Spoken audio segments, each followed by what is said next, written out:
Hi, I'm Logan Firkins, Hello, I'm Ethan Bates. and welcome to the second episode of Hornet News Network. In this week's episode, we're going to start off with Logan interviewing Miss Briley Tucker in the hot seat. For today's edition, we have Briley Tucker, who has been announced a state member of the 4-H dairy judging team. Briley, tell us, what will you do as a member of the 4-H dairy judging team?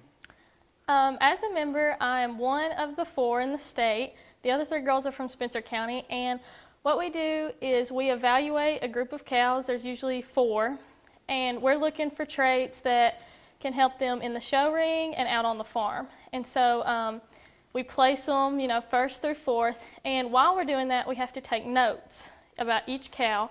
And once we get done placing all of our classes, we go back to this room and we have to give a set of reasons. So you have to be able to remember the cows in your head as you talk about them, and you tell this judge why you placed them the way you did. Sounds very interesting. Tell us, what steps did you take to get here?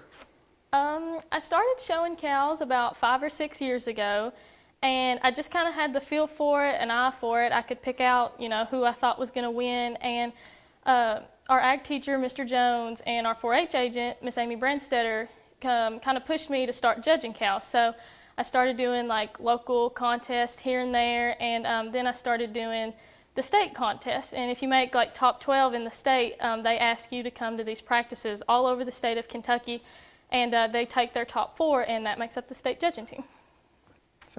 So this is a great part of the FFA program. Right. For FFA and 4-H for both. So how would you recommend the FFA or 4-H program to someone looking to join the committee? Definitely get in touch with our ag teachers here at the high school, Mr. Josh Jones and Mr. John Allen. Miss Amy Brandstetter, like I said, is our 4-H agent, and if you know anybody that is an FFA officer, asking them about it would be a great way to get to know about the organization. I highly recommend it to anyone. It's a life changer if you let it be, and it's a huge part of my life, and it's made me who I am today. And how do you feel about the future of FFA in the school and in the state? Very confident. Here at the school, I feel like every year we're bringing up younger kids, and they're doing a lot for our chapter. As the state level goes, I was at FFA camp in Hardinsburg this summer, and there were kids from Seneca, which is up around Louisville. And Seneca is one of our newer FFA chapters. So the FFA is doing a great job of getting the ag industry out into the big cities and those metropolitan areas. Well, we want to thank you for coming today. Thank you. I enjoyed it. Hello, I'm here with Mr. Henry Dameran, AP Language and Aviation teacher here at Metcalfe County High School. How are you, Mr. Dameran? Doing well, thank you, Ethan. So I thought we'd jump right in with your aviation here. And what's your background in aviation? Well, I spent 10 years in the United States Marine Corps, and in that time I was 6 years as a mechanic, where I worked on the AV-8B Harrier, the jump jet. You probably saw them on TV. Then the last 4 years I spent as an instructor teaching new Marines and sailors how to work on aircraft. Oh, so lots of first-hand experience. Yeah, I'm not a pilot, but I'm a certified mechanic. So what brought aviation here to the high school? Well, about 7 years ago, someone in Frankfurt had this idea that they would bring aviation to the high school level. And so they started a program. There was 6 schools originally the first year. The second year is actually when Metcalfe County came on board. I think there was 9 or 12 schools that year. And I came in that second year, was my first year teaching here at Metcalfe. And so since then it's sort of had its ups and downs. That the original person who started the program has actually now, that's gone away, and we're in the process of revamping, making new standards and tests and such at the state level. Well, it's become pretty popular since then. So why don't you tell us about some of the growth of the program and things that you've added over time? Absolutely. When I first got here, it was completely self-contained. By that I mean the students were self-paced.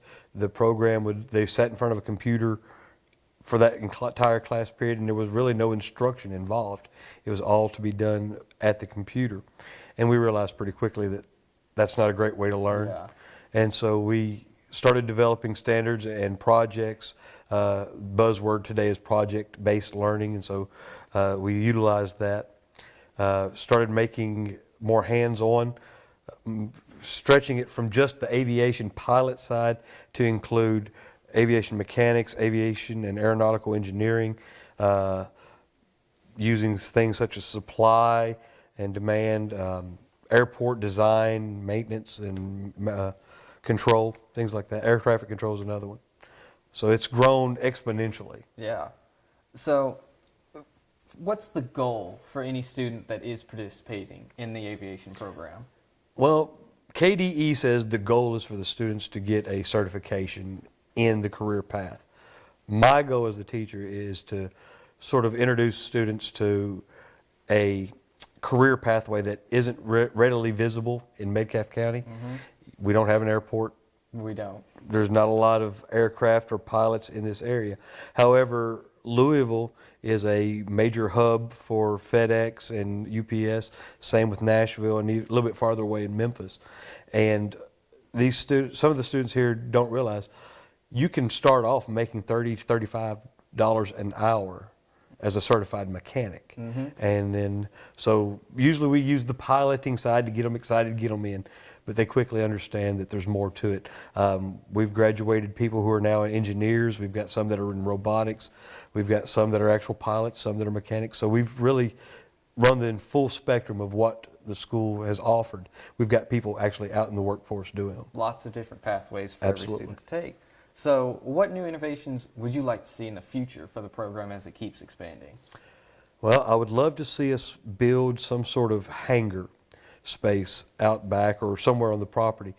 We actually have been donated a Zenith 701 aircraft. It's a kit plane. It's all in big giant wooden crates, and it's all in about 1 million different pieces.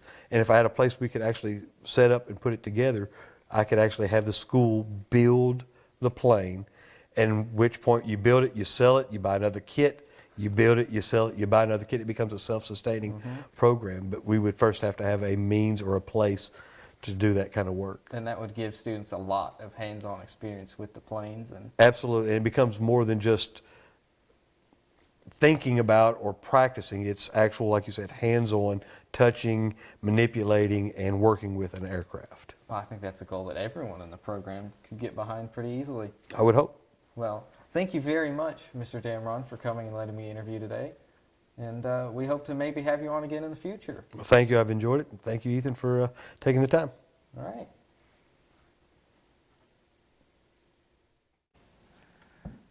Before we go, we'd like to congratulate the Metcalfe County High School Band for placing first in their division at Glasgow. We'd like to congratulate Miss Bree Russell as well for placing 5th at her Class A golf tournament.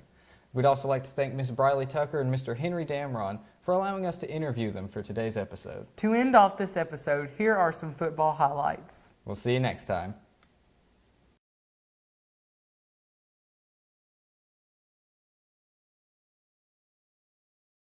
Shut up and sit down.